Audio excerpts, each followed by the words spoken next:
My name is Indra. I serve as the Director of Environmental Health and Water Policy for the Hoosier Environmental Council. Welcome to today's briefing on coal ash issues. There's news to share this week in particular, and I'm here with my colleague Tim Maloney and Jenny Jenkins, both also from the Hoosier Environmental Council. I'm going to start us off talking about just kind of the basics. What is coal ash? Why do we care about it? And then Tim will talk about news that we've had from the EPA this week. I'll talk about the bills that are currently in the Indiana Statehouse, and then we'll open up to questions. Go ahead and type questions into the chat anytime you think of them, or on Facebook Live in the comments section, and we'll get to those after the presentations. So with that, I'll share just a few slides to go over, what is coal ash in Indiana? Why do we care about it? Indiana is currently producing 5 million tons per year of coal ash. This is down from about 7 million tons per year just a few years ago. And Indiana has a long history, many decades long, of burning coal. And as we burn coal, we've produced coal ash. So we have a decades-long legacy of coal ash stored in the state. Coal ash sites are on the map here.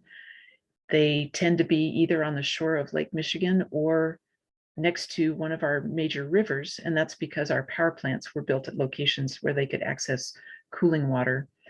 This leads to a problem, though, because most of the coal ash disposal sites in Indiana are actually in the floodplain of either Lake Michigan or one of our rivers. And of course, the floodplain is a flood-prone area, and flood-prone areas really are not stable or permanent locations for disposal of waste.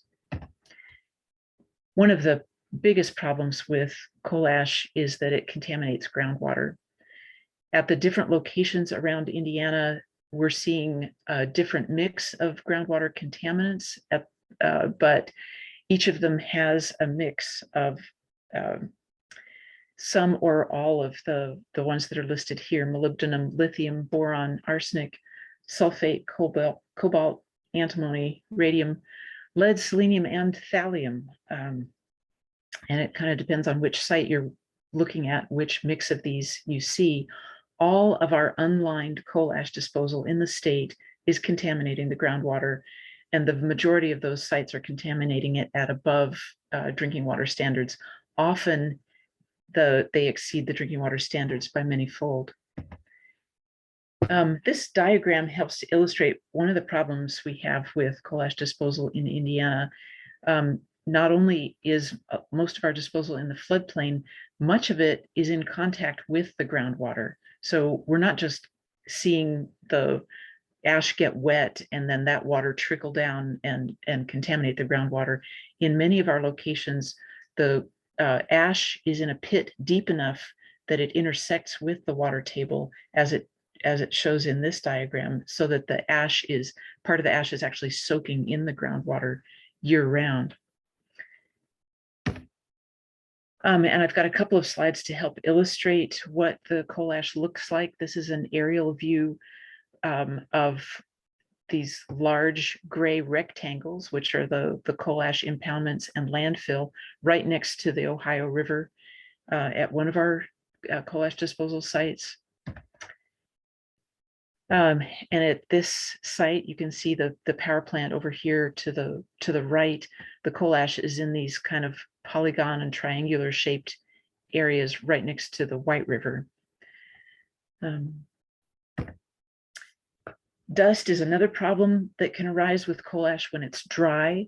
There are fine particles in the coal ash that are fine enough that they can be inhaled all the way into the small air sacs of the lung and create a hazard for both respiratory and cardiac conditions. So coal ash dust can be a hazard. Coal ash can also spill. This is a photo that shows where the coal ash impoundment originally was, where you can see on the left-hand side, there's a flat area of gray, and then past that, you can see where the ash spilled and flowed out across 300 acres. at this site in Tennessee. So another reason that it's a bad idea to store coal ash in the floodplain is this risk of coal ash spill. So the problems with coal ash, just to sum it up, we have millions of tons of this material. It contains toxic heavy metals, it contaminates water, creates dust hazards, and disposal in the floodplain creates a risk of spill. So with that sort of quick overview on what is coal ash and why do we care about it, I'd like to pass to my colleague Tim to talk about news we had from the EPA this week on coal ash. Thank you, Indra, and hello to everyone. There was some very notable news that came out Tuesday from the US EPA, and I will start with a little background on that. As many of you know, the US EPA adopted the first ever national standards on coal ash disposal in 2015, and they went into effect in October 2015. And since that time, there has been additional rulemaking action at EPA to amend some of these rules, and some of it was pushed during the Trump administration to weaken the rule even further. It was a decent rule when it was adopted, and but did contain some weaknesses, and since that time there have been further changes. So one of those changes we want to talk about today, which reflect the news from US EPA, is the Part A final rule that represented amendments to the EPA CCR rule, and that was finalized in August of 2020. And this particular rule amendment allowed utilities the option to submit a demonstration to the US EPA to extend the deadline for ceasing to accept coal ash at their unlined surface impoundments. That original deadline was in October 2020, and this rule amendment extended the deadline and provided that utilities could submit applications to qualify for that extension. And typically it'd be in two different types of situations. Either the utility was planning to close the coal-fired power plant and they would no longer be disposing of coal ash, so they just wanted extra time to keep using what they had until the plant closed, or the other option was needing more time to develop alternative disposal capacity because closure of the impoundments would eliminate their capacity. So that was the basis of the rule. And as a result of that rule amendment in 2020, 5 of the Indiana utilities applied for Part A extensions, and that was the Schaefer plant in northern Indiana, operated by NIPSCO, the Clifty Creek power plant in Madison, Indiana, 2 of the Vectren power plants in southwest Indiana, AB Brown and Coley, and then the AEP Rockport power plant in Spencer County on the Ohio River. And so EPA has been reviewing these applications for some time now, and on Tuesday announced the first determinations on these application extensions. And there were 57 applications, and they only announced a handful of actions. And one of those proposed actions affected the Clifty Creek power plant in Madison, Indiana, and EPA is proposing to deny Clifty Creek's request for extension. And this is a proposed denial, triggers a public comment period that I'll mention a little bit more in a minute. But the EPA proposed determination at Clifty Creek is that, number one, there is ash in contact with groundwater at the ponds that would have an extended deadline to cease receiving ash, that the groundwater monitoring and characterization is inadequate, that the consideration of natural attenuation as a corrective action is unacceptable. This is basically the the old principle of diluting pollution as the solution. And so in total, EPA determined that they don't believe the coal ash rules performance standards will be met, and therefore they are proposing to deny Clifty Creek's extension. Like I said, there is a public comment period that extends through February 23rd, 2022, and we will be posting more information about that, the Clifty Creek issue, the proposed denial, and how people can comment on that on our indianacoalash.org website. We are working with a local person as well, who's very familiar with Clifty Creek and is engaged on this as well. And hopefully there'll be some other folks from that area involved in that. And so we're still awaiting EPA determinations on the other 4 Indiana sites that have requested extensions, and we'll be sure to notify folks when that happens. So that's the first main element of what EPA did on Tuesday, was announce these determinations on these Part A extensions. The other key action that EPA took on Tuesday is to issue a series of compliance obligation letters to particular utilities around the country where EPA had identified that there were problems with compliance with the federal coal ash rule. And in these letters, as well as in the Part A determinations, EPA has acted to provide further interpretation of the federal coal ash rule. And for those of you who have followed coal ash disposal and all the commenting that our group and our others have done in Indiana on coal ash closure plans, that there have been controversies about the federal coal ash rule and utilities pushing back on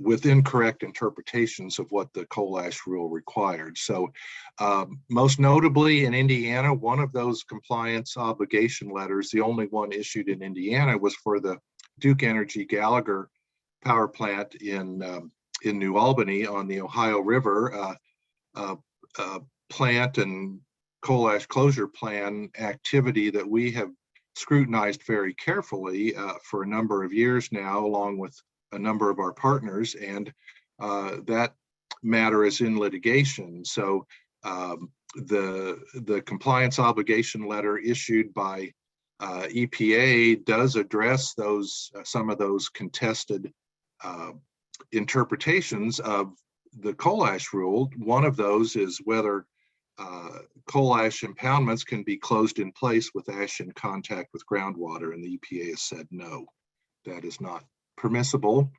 There's also been questions about which old ash impoundments, or known as inactive impoundments, are subject to the federal rule versus just subject to state regulation, and they have specifically declared that the inactive impoundments at Galligar are subject to the coal ash rule, which is what we have maintained all along.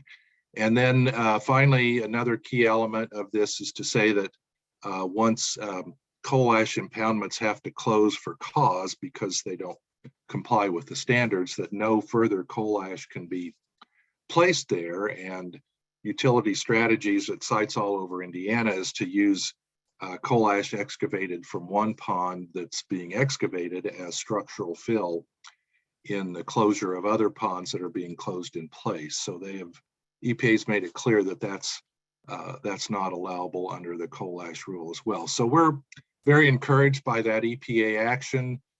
We believe that these actions by EPA are not, in their interpretations and clarifications of the coal ash rule, not only affect these specific sites, but really will affect nearly every site in Indiana and require changes in the coal ash closure approach there. So I just wanted to quickly share a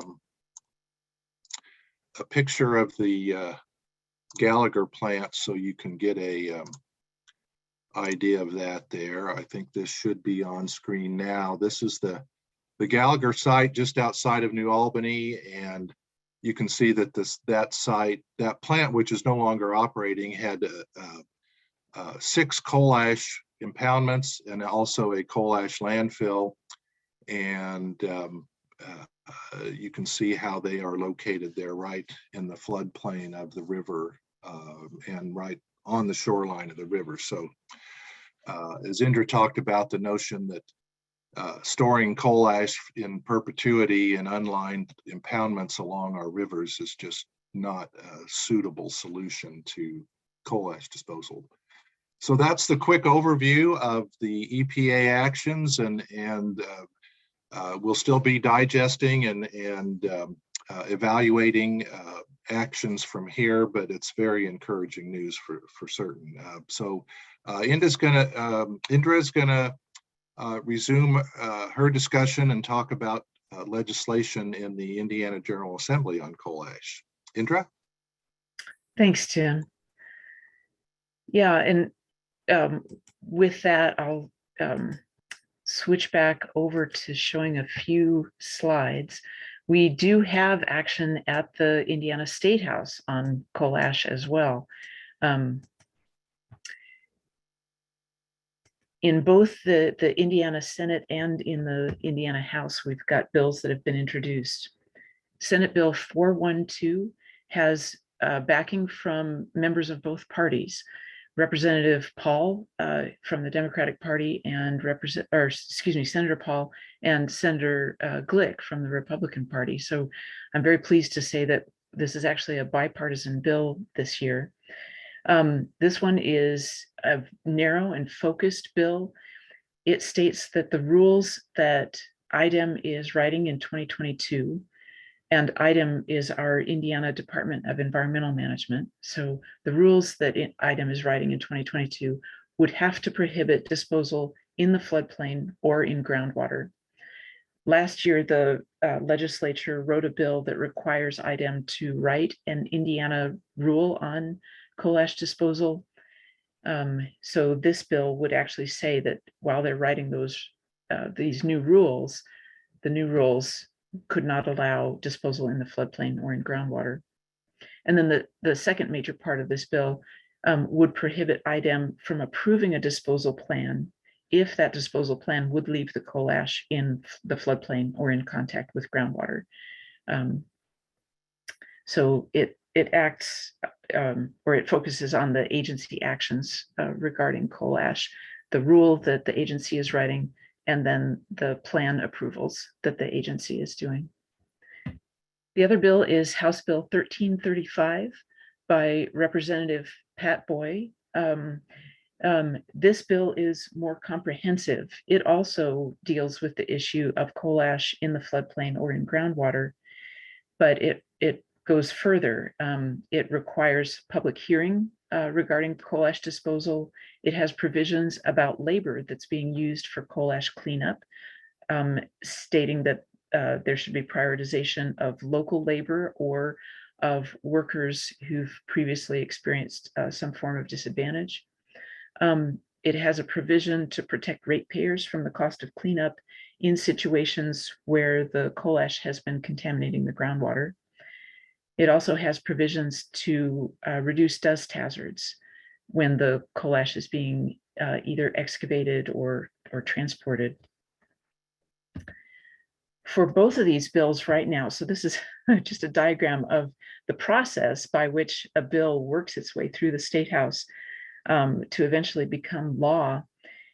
For both of these bills, they are stuck right here at the very first step. So the bills have been introduced. In order to move any further, they would have to have committee hearings. The Senate Bill 412 would need to have a hearing in the Senate Environmental Affairs Committee. The House Bill 1335 would have to have a hearing in the House Environmental Affairs Committee. So far, neither committee has scheduled a hearing for these bills, and it's up to the chairs of these committees to determine which bills get hearings. The chairs of our legislative committees really hold a lot of power in this sense. It turns out that the last week to schedule a hearing is the third week of January, coming up very soon. The last, I think, committee days are going to be around the 25th, 26th of the month. This is a short legislative session, so things are moving along very quickly. It is possible to take action to try to encourage these chairs to give the bills hearings. So if you're interested in taking action and encouraging the progress of coal ash legislation in Indiana, one action would be to ask Chairman Messmer to give Senate Bill 412 a hearing. Another would be to ask Chairman Speedy, the chair of the House Environmental Committee, to give House Bill 1335 a hearing. And then third would be talking to your own state legislators. You know, each of us, no matter where we live in the state, we are all represented by one state representative and one state senator. So talk to your state legislators and ask them to support safe coal ash disposal in Indiana by supporting Senate Bill 412 and House Bill 1335. If you're interested in following information on environmental bills, coal ash and otherwise, the Hoosier Environmental Council has an e-newsletter that goes out regularly, and you can sign up for that at our website. We also maintain a Bill Watch page. So our webpage for Bill Watch 2022 is listed here.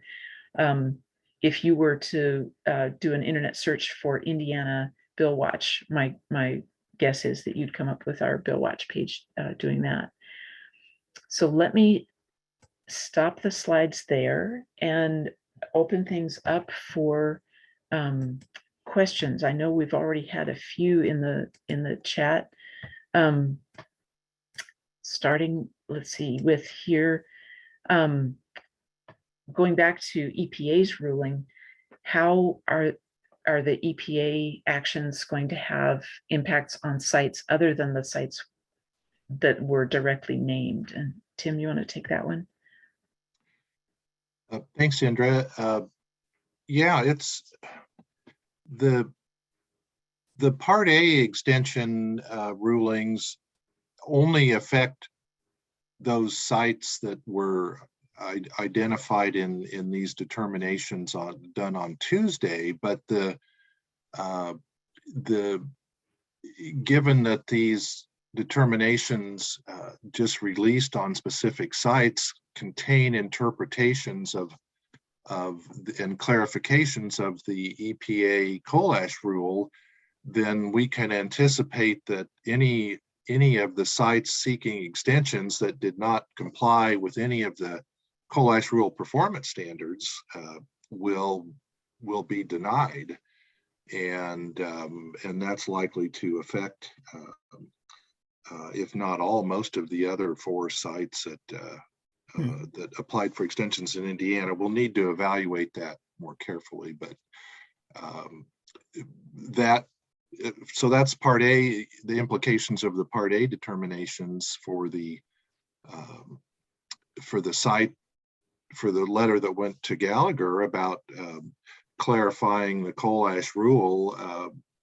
We believe those clarifications will affect many sites in Indiana. Any of the coal ash ponds declared as not subject to the federal rule, declared by the utilities and acquiesced in by IDEM, that if they have coal ash in contact with groundwater, they'll not be allowed to close in place, or should not be allowed to close in place unless they take engineering actions to prevent any groundwater impacts. So again, we need to evaluate this, but we believe these clarifications will have broad-ranging implications for almost every site in Indiana in some way. Right. Yeah, so to sum it up, it's true that EPA released documents directed at specific coal ash sites, but in those documents, they included clarifications on the federal coal ash rule that apply to all the sites. So, we've had a history for the last few years of IDEM and our utilities interpreting the federal rule in a way that was allowing coal ash in groundwater and a number of other practices that contribute, to groundwater contamination and hazardous disposal. So these, we really welcome these interpretations from the EPA. It should clarify how coal ash is being handled at all of our coal ash sites. Let's see. There's a next question that I saw here. So does this EPA action make comment on coal ash as hazardous? Will it affect solid waste disposal? It didn't, the EPA did not change whether coal ash was designated as a hazardous waste or not. Years ago, I guess it was 2015, the EPA decided not to call coal ash a hazardous waste. And of course, hazardous waste has its own, it's a legal designation, right? With a lot of implications. EPA has not changed that. Coal ash is still not designated as hazardous waste. Tim, any other thoughts on that question? Well, just that determination was made many years ago, was very controversial, but was determined to be non-hazardous many years ago, and EPA has never chosen to change that determination. So it's been that way for a long time. Yeah. The next question we've got says, if the sites cannot be closed in floodplains or in contact with groundwater, where are the solutions for those sites? So the most important thing to do with coal ash is make sure that it doesn't get wet, because when it gets wet, it contaminates water. And then the second important thing to do about disposing of coal ash is make sure that it's not going to create a spill, right? Because we're talking about massive amounts of this material, and a spill can really be devastating. So on the disposal side, the best option is to put it in a well-engineered landfill on high ground meaning up out of the flood-prone areas. And that those landfills need to have a liner underneath the coal ash to prevent coal ash contaminating the groundwater. And then they need to have a cap built over the top of the coal ash to keep it from getting wet. Another solution that we've seen in other states for coal ash is using it in cement or in bricks. These are called encapsulated beneficial uses, encapsulated in the sense that they lock away the contaminants that are in the coal ash. At this point in Indiana, we've got just one of our power companies that I know of that is digging up ash out of its coal ash impoundments and sending it for use in cement. And that would be Vectron down on the Ohio River. Some of the coal ash that's being produced in real time before it gets to an impoundment or before it's put into a landfill, some of that is being sold for cement, before it even gets disposed of, which is a good thing.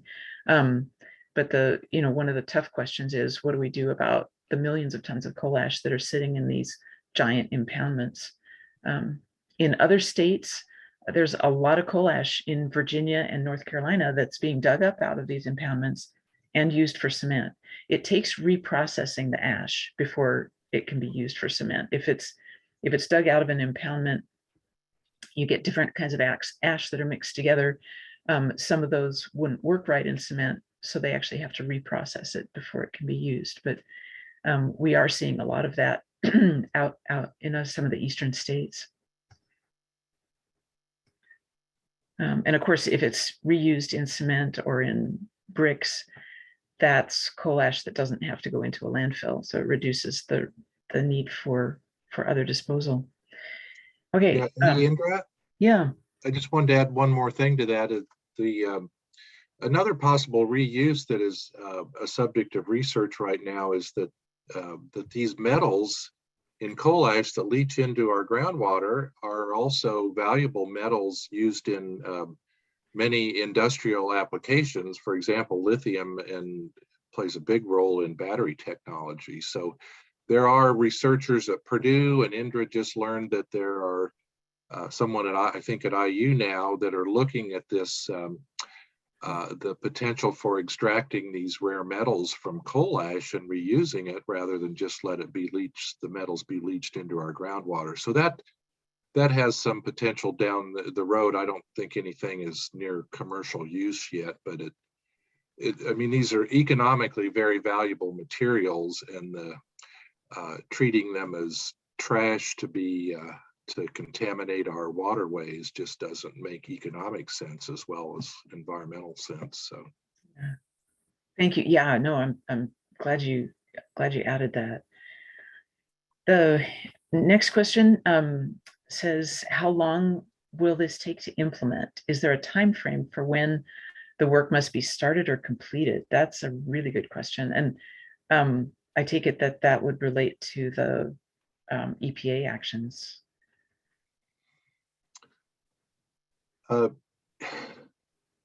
Yeah, it is a good question, and I don't know we have a precise answer. The EPA clarifications of the coal ash rule, I mean, that's clarifying a rule that's already in effect. So all they're doing is restating what the rule requires now. So that's in effect. Those clarifications are immediate because they're clarifying an existing rule. So how those change, that clarification impacts actual oversight and regulation by the Department of Environmental Management or by action by the utilities to modify their closure strategies, that's a little more indeterminate, but that's something that we will be taking a hard look at how we can help prod that process along, because it needs to be prodded along. So that's the short answer there. We'll know more in days ahead, but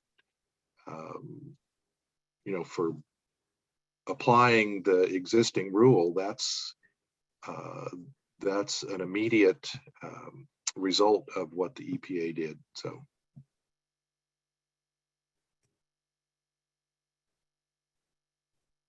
Right. Those are all the questions that we have in the chat or on Facebook so far.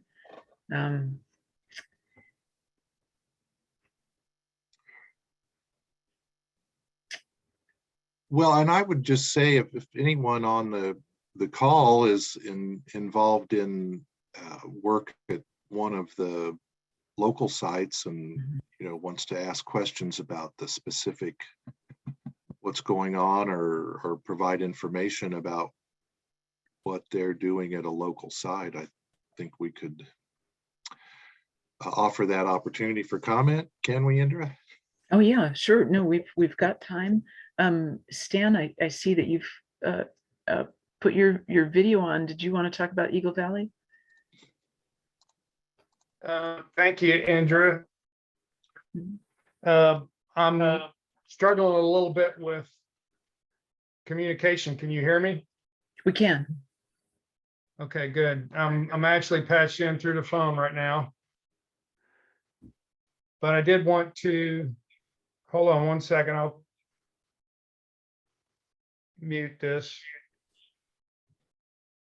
Is that better? Sounds good. Okay, then the first thing I'd like to say was just to express my appreciation for the work that you and Tim and the group has done to continue to monitor the operations and so forth. At Eagle Valley, we have been involved in reviewing the closure plan process kind of together and concurrently. And there are definitely concerns about not just the closure plan, but their current operation at Eagle Valley.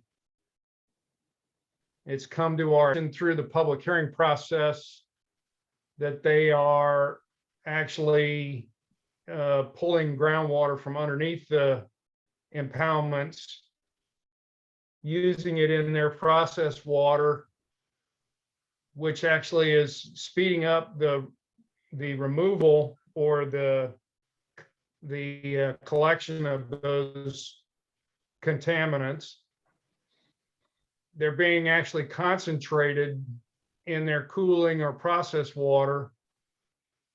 And then the waste from those streams are actually being allowed to be discharged to the White River under the NPDES permit. That's our understanding at this point. And we need to get these impoundments closed properly as quickly as possible, and or do other actions. We believe that they should be doing other actions to prevent the discharge of these contaminants on an ongoing basis. So again, your help monitoring and encouraging them to do what's environmentally appropriate here is greatly appreciated. Thanks, Stan. Yeah, the problem that Stan described just was jaw-dropping to me when we first bumped into it. They're actually sucking up the contaminated groundwater, running it through the plant and then pumping it into the river. I'm hopeful that that kind of practice is not going to be allowed going forward, because one of the clarifications that EPA released basically said that under the rule they're required to take care of groundwater contamination by prioritizing removal of contaminated material from the environment, not by dilution. And I'm hoping that that will apply to this situation where they're using dilution by sending it into the river. So I'm hopeful. Susan, you were going to. Hi, thank you so much, Dr. Indra. My name is Susan Thomas. I'm the Legislative Director for Just Transition Northwest Indiana. And I think we need to be very careful of how we approach this with our legislators with these state bills. I think there's a concern that they might look at this EPA ruling and consider it a done deal. We can wash our hands of this. EPA is taking care of it. And I think we really need to stress when we contact our senators and our representatives that the EPA ruling, it's great, but it's not a fail-safe situation. And as we saw with the Obama initial ruling, Trump comes in and he rolls it back. Now Biden's in and he's pushing it forward. We don't know what the federal situation is going to be like going down the road. Therefore, it's even more important to get these safeguards in place. So do not be dissuaded by the EPA ruling as being a fait accompli. It is absolutely not. So we must still continue for our state legislation on this. Also, I'm encouraging our team not to use the word environment when we are writing our letters and making our phone calls. We want to use the word economy. And it's just better for jobs, better for economy and the overall state GDP to clean this up now. Because if we kick it down the road, it will cause vastly more, and we will have to clean it up because this problem will just continue. So please continue to stress the economic impact and import of cleaning this up properly now. Thank you, Indra. You bet. Those are such good points. And I'm so glad you brought up kind of this interplay between the EPA making decisions and our having bills at the Statehouse. The EPA actions apply to the federal rule. And as Susan pointed out, when we see a change in the administration in Washington, D.C., we could wind up with an administration that changes things at the federal level. So we also need to have safe disposal in state law. Maria, you've got your hand up. Yeah. Yes, so I'm Maria, I'm from Indiana University, and as Tim mentioned, that coal ash can be really valuable resource for critical metals or for rare earth elements. We actually have been working on that for a couple of years with some support from Department of Energy. So it seems that rare earth elements, they are concentrated in mineral matter in coal. So as a result, obviously, when we have coal ash, this is where they are really concentrated. And in these days, when we are so dependent on the supply of rare elements in all our everyday life, we are looking for new resource. And knowing how the whole monopoly for rare elements is in China, we are really looking into new resources, and coal ash is one of those best resources that we can identify at this point. So I'm very interested with my team to identify where those deposits are, how much is available, so that we can identify the best ones that we can then have some geochemical sampling and really go into sweet spots. In this way, eventually, we can use this resource that is just lying down and doing a lot of harm, can use in a very useful way that can really make a difference for our state. And unfortunately, at this point, we are not at the level that we know precisely how to extract those rare elements from those sediments, but there are lots of projects going on that, and I think that in a couple of years we'll be much closer to actually doing that in really efficient way. So it's really could be, this hazard could be turned into major resource. Yeah. So if you have data, if you have information about that, I'm actually trying to on statewide to get the information together and evaluate this resource as a resource for rare earth elements specifically. Good. Great. Super, thank you. Yeah, that work is really exciting. We've got another question. We've talked about clean closure in past years, and it's come up during this discussion today. Is there a specific definition? There are specific requirements for clean closure in the federal rule.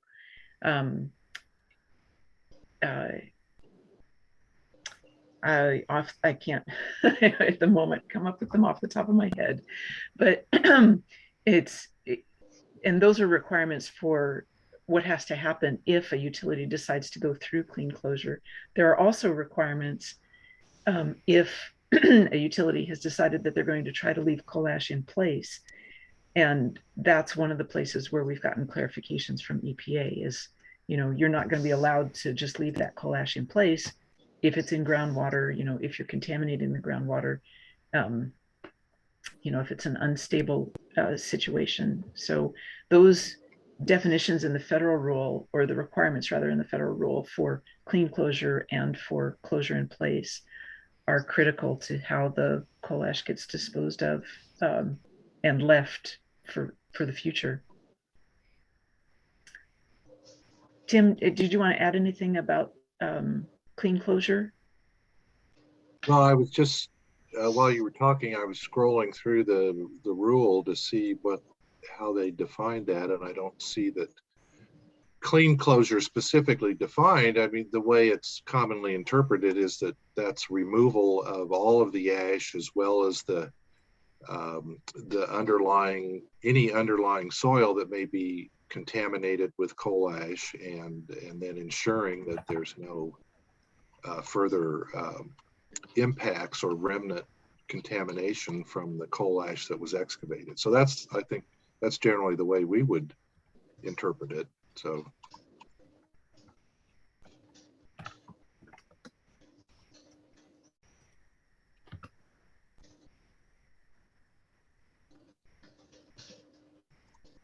And Indra, while you're looking at questions, to To Maria's comments and questions about how, where's the ash and how much there is, and I know I think you've sent her some info, but there are tens of millions of tons of coal ash sitting in these impoundments and landfills. So it's a huge waste stream, and the more that it can be repurposed appropriately and kept out of the environment, the better.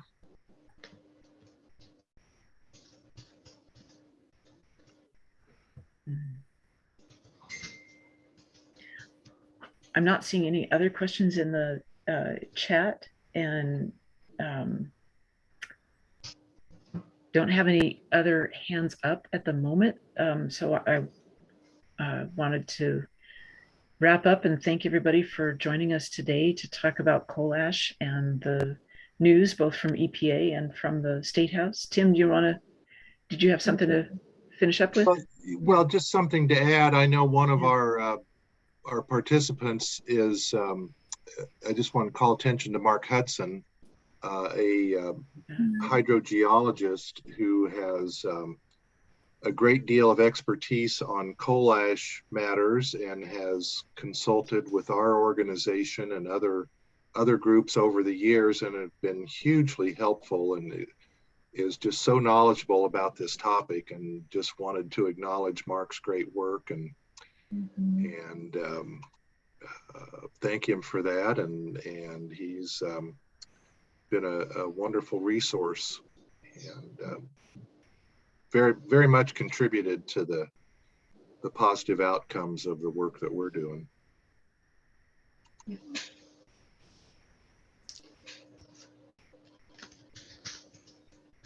Mark, did you want to respond? Yeah, well, thanks, Tim. That's really nice of you to say.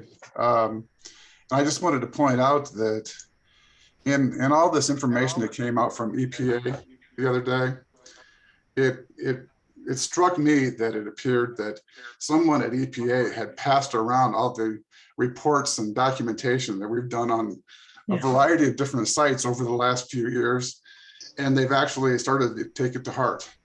So that, to me, it was a feeling of maybe we haven't been hitting our heads against the wall all these years for nothing.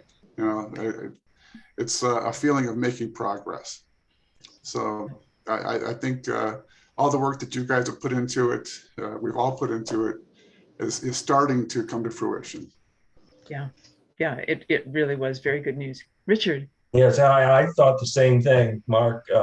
I worked a lot with, I guess I'd call it your predecessor, Chuck Norris, the Clifton Creek plant. And there were just so many things in what they came out with that just reflected things that we were telling them 30 years ago, like where they need to put more monitoring wells, things like that. And finally it's coming. This is a big deal. Yeah, it's great. Yeah, I agree. And kudos to all our partners around the state who have been working on this, like Richard in Madison and Susan and Ashley and others up in Northwest Indiana, and Stan in Eagle Valley, been doing great work there. I mean, so many really valuable partners around the state in this work. It's not just our group. It's absolutely. So. Well, and we have Mary Blackburn here, who has sifted through hundreds and hundreds of data points on groundwater contamination. We also have Beth Edwards with us today, who produced a really wonderful documentary on the coal ash problem.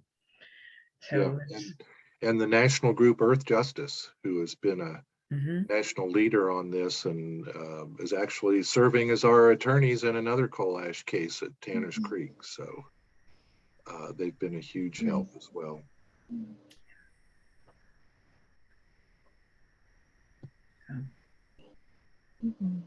A lot of good work and a lot of thank yous all the way around.